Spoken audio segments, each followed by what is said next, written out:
Calon santri Ponpes Al Zaitun diwajibkan sumbangan sapi hingga uang sebagai tabungan. Faktanya, bisa dicicil, dan itu bukan dalam bentuk kambing dipotong, tidak. Korbannya nanti kambingnya diternak di sana. Katanya mengambil asas manfaat. Kalau cuma dipotong itu cuma hanya saat itu saja. Ya untuk dimakan saja gitu. Iya, tapi kalau dikembang biakan, kambing, sapi itu diternak di sana, dibesarkan. Setelah besar bagaimana tuh? Kita nggak tahu, karena kita nggak tahu. Ya. Yang tahu siapa? Panji Gumilang. Panji Gumilang. Kita setiap hari mendapatkan laporan dari orang tua yang anaknya hilang, yang anaknya mengkafirkan. Maksudnya hilang? Ya pergi dari rumah. Tapi ada orangnya. Yang nggak ada kabar sampai sekarang, banyak yang hilang. Hilang nggak ada kabar. Dan rata-rata itu anak muda, mahasiswa. Kemana mereka?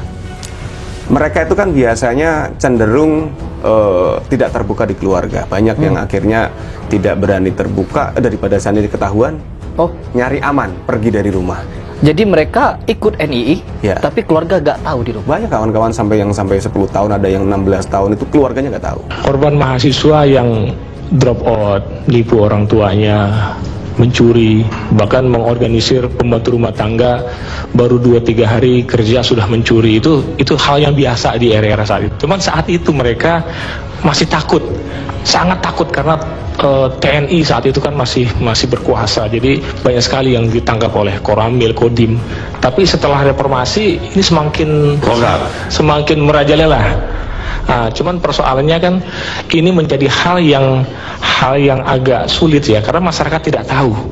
Justru itu kami kemudian membuat semacam solidaritas paguyuban keluarga korban. Polanya itu mereka mengajak diskusi bukan di kampus, mereka diajak ketemunya di mall, melalui chatting. Kalau dulu memang belum ada ya, itu kumpulnya tidak di masjid-masjid, kumpulnya nggak di musola, di rohis-rohis, bukan.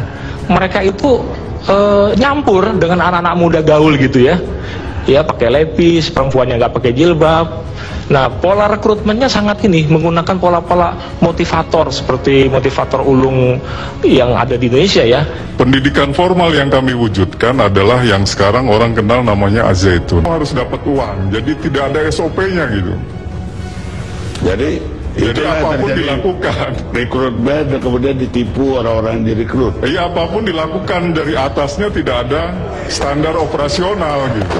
Bu saya juga anggota NII, bapak saya juga anggota NII gitu. Dan dia kecewa melihat Panji Gumilang. Kenapa? Karena dia bilang, ayah saya bilang itu bukan pemimpin Islam gitu. Itu gaji dosa. Anda berapa sebagai menteri? 2.700.000, tapi saya terima 70.000. Menurut informasi dari pimpinan, by data mereka KTP-nya itu dulu sekitar 250.000 jamaah anggota. Itu dari gerakan teritorial maupun gerakan fungsional. Teritorial itu yang sudah punya struktur negara, RT, RW, lurah, camat, bupati, gubernur, sampai presiden. Fungsional adalah kedoknya untuk menipu umat Islam bangsa Indonesia berupa lembaga pendidikan pesantren. Di sana ada santri, ada namanya eksponen.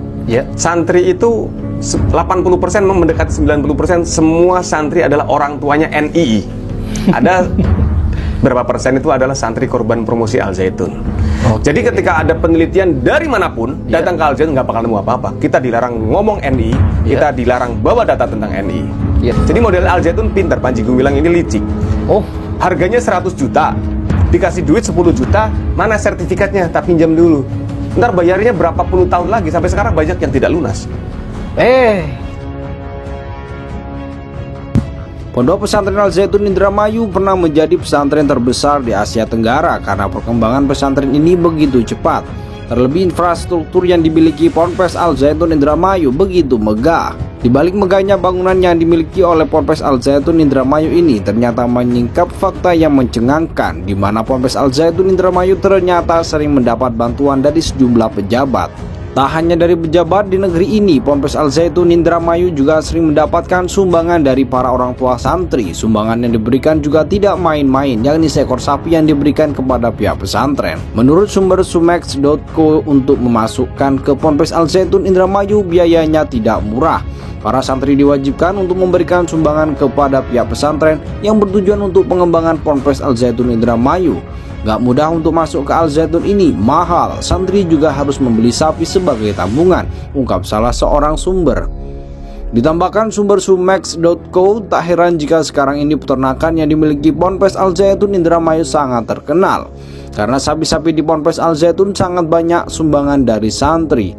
Di sana itu banyak anak pejabat yang nyantri, kemudian banyak pula anak-anak dari pejabat salah satu perusahaan BUMN. Terangnya lagi, sebagaimana diketahui, Ponpes Al Zaitun Indramayu diresmikan oleh Presiden B.J. Habibie pada tahun 1998. Ponpes Al Zaitun Indramayu ini berada di total lahan seluas 1.200 hektar, di mana ada 500 hektar digunakan sebagai lahan produktif, yakni untuk area persawahan, dan 500 hektar lainnya untuk hutan jati emas. Salah satu bangunan paling monumental di Ponpes Al Zaitun adalah Masjid Rahmatan Lil Alamin yang dibangun 6 lantai di atas lahan lebih kurang 3.000 meter dengan konstruksi megah.